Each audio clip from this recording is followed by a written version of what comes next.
I'm in Guatemala, Coatepeque, in a school. Cement walls for the school, fences around the top, gated school. Not the safest place. The kids are standing in rows. There are 100 kids behind me, all wearing white shirts, blue shorts. The white shirts are pristine clean, which is wild because they live in such an impoverished place. They're so proud and they're standing there tall. And there's a ceremony going on, and there's a Guatemala national anthem, and a couple of them are wearing white gloves holding these flags, and they sing the Canadian national anthem also. And they're there and they're so proud, and the mayor's there, and the principal's there, and a woman who runs a charity who helps raise money to build this school is there. And there are murals all over the walls of other parts of the world, but you know that these kids haven't been further than like half a kilometer from this village from where they live. And it's so unbelievable, this ceremony that I find myself standing in.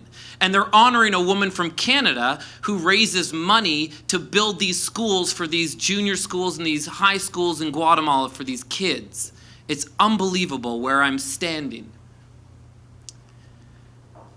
So before the summer, I'm at home drinking, partying, doing whatever, and I don't have a job this summer. And I'm thinking to myself, I'm not going back to summer camp, and I don't really have any gigs, and I host shows, but I don't have any shows right now. And I've been getting good at Snapchat because I was dating some younger girl who insisted that I check my snaps, check your snaps, Snapchat. So I've get on Snapchat, and I was kind of getting good at Snapchat because I'm a host, and so I'm really engaging my audience through Snapchat. And I'm sitting on my couch, and I'm like, I'd love to travel, but I have no money. And as if the laws of attraction of the universe aren't so bloody powerful, 2 weeks later, my sister sends me an audition because there's an Icelandic airline called WOW Air looking for someone to travel the world and Snapchat their experiences. I send in a tape. Not 2 weeks later, I'm on an airplane to Iceland to meet the team of WOW Air who's about to send me on this all-expenses-paid world tour to Snapchat my experiences.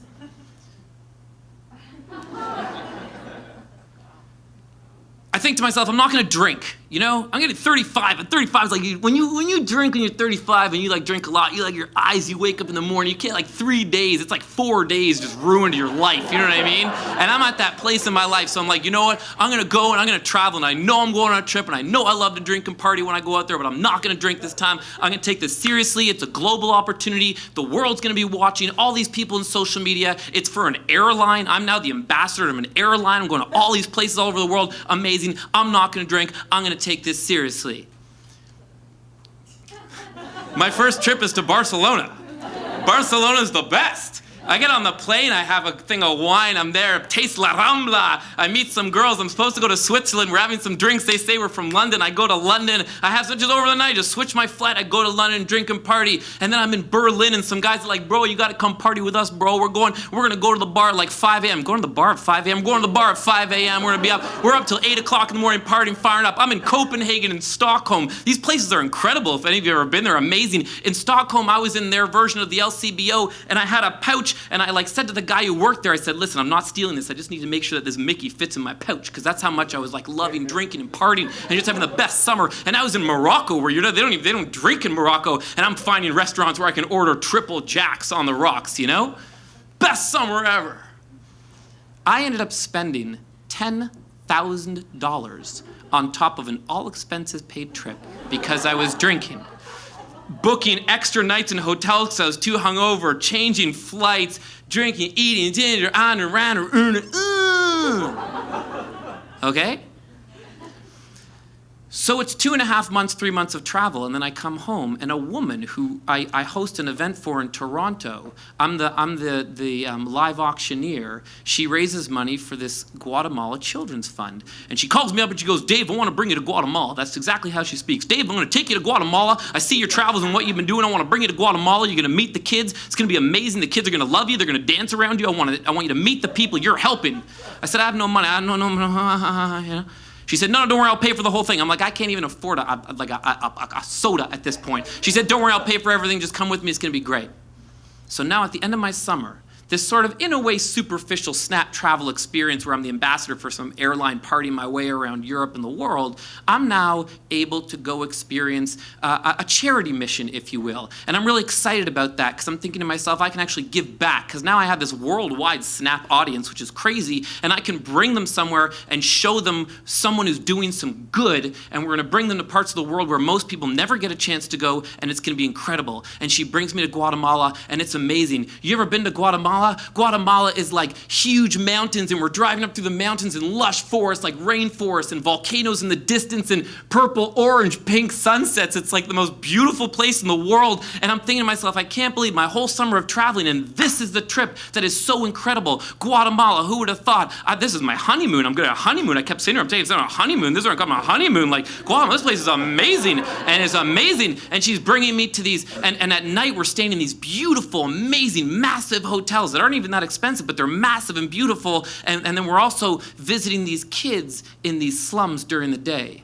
Outside the walls of that school, man, I'm telling you, we're talking just, tin, like you see in the movies and on TV, tin roof, cement walls, on dirt, 9 kids sharing a space. They have no money. Keeping that white shirt clean is the most important thing ever because they understand the importance of education. And then they go into this school and we're there at this ceremony and they're honoring her and they honor me and it's unbelievable. But we're staying in these nice hotels at night because she knew the value of making sure that she's giving her money back to the entire community. We can't just give our money to the kids who need it. We need to give these hotel owners, they're employing the people there who are the parents of these kids. So we need, because I couldn't understand, I was so emotionally tugged. We're staying in such ostentatiously beautiful hotels, but during the day we're hanging out with these kids who need our help. And she said, trust me, this is how we got to do it. And the entire time that we were traveling, she was telling me about, the rules of travel in Central America. This isn't necessarily the safest place. You have to know what you're doing. You don't go out at night by yourself past hours. You don't get drunk and crazy. You respect where you are and you respect the people and they need your help. But there are people here who are so hungry and desperate and they will, and the sanctity of life doesn't actually mean that much to some of them because that's how desperate they are. So you need to follow the rules of, independent travel and where we are and respect where we are. But Guatemala is the most beautiful place ever.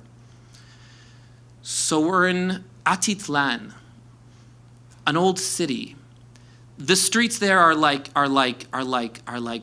alleyways. They're thin streets. And she said when I went out to the market, she said, check out the doors. And she wasn't wrong. The doors of all these places, like these nice wood and old intricate patterned doors in blue and brown and yellow. And it's amazing. And you're in an old city and beautiful old archways with a little bit of, wreckage and churches that are still standing with some wreckage, but shamans and people who are dressed in traditional garb. You know what I mean? Like, people who travel and you see on TV and it's just like beautiful, intricately designed outfits and beautiful markets and beautiful food and it's amazing.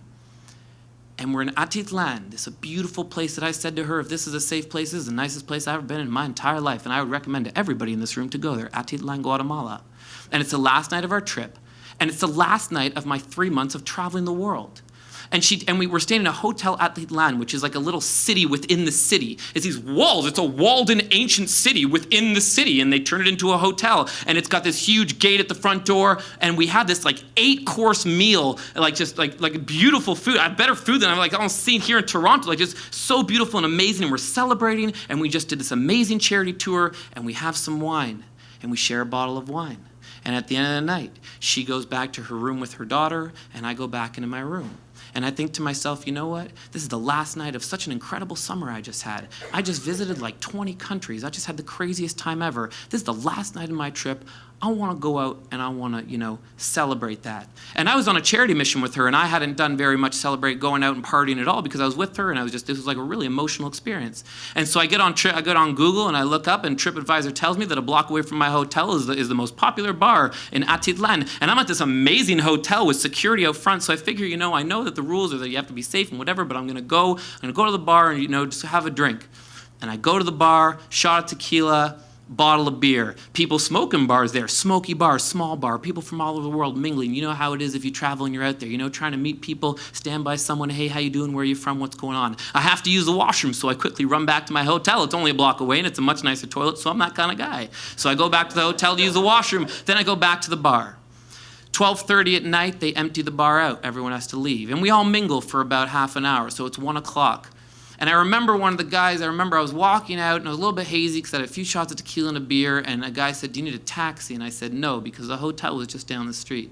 And then I snap, and I'm snapping, and it was the last two people that I met. I met these two girls there that night, and I snapped that these are my last two friends of my 3 months summer world tour, and I said goodbye to them. And then I walk away by myself, and I turn the corner, and there aren't street lights there. It's really like scary looking, okay? And like these are like thin sort of corridor type roads, not big roads like we know now, like we know in Toronto, and there aren't a lot of people on the roads. And I'm snapping, and I start snapping just to like feel comfortable with my Snapchat community, these people who are in my phone, believe it or not. And I'm snapping about how scary this street is, but I know I only have a block to get to my hotel. And I'm snapping about it, and a motorcycle pulls up, and there are 3 guys on it, and I have that thought like, oh. But it's one of those thoughts where like you almost like think of your plane going down before the flight, so that you think if you thought about it, it won't actually happen. So I'm like, there's no way that there's gonna be, and then one guy gets off to pee, and I'm snapping about how scary the street is, and sure enough, one of the guys gets off the bike, looked like a little, and I say this, and I don't mean to make you laugh, but it really is true, he looked like a little Bruno Mars, but with such an angry look on his face. And he flips open a switchblade, nice big long hunting knife, and comes right across the street at me.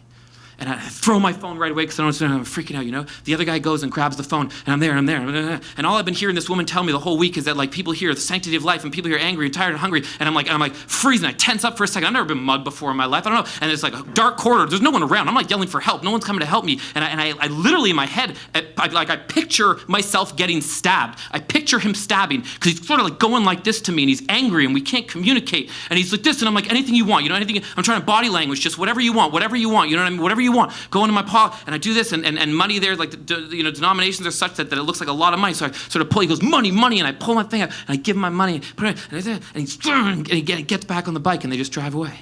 I'm like, oh fuck, oh my god.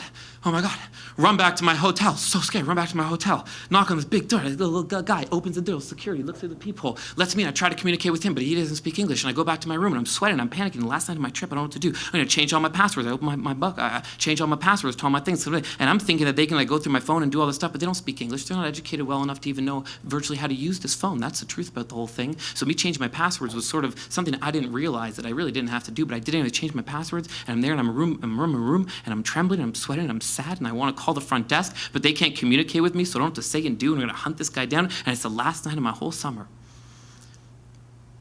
Imagine this woman lives her life to raise money for these kids and build these schools in Guatemala, and she brought me there. Imagine she found out that the guy who she brought there went out that life and got stabbed and killed. What would that have done to her life? The amount that I put at risk to go out and do that. What if I had gotten stabbed that night?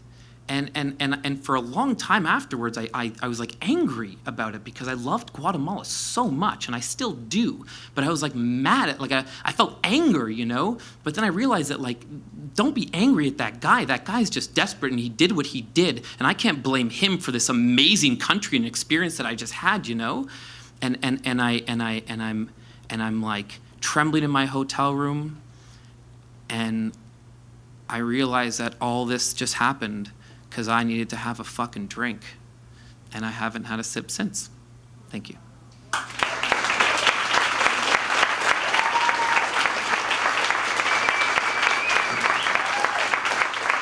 Dave Keystone.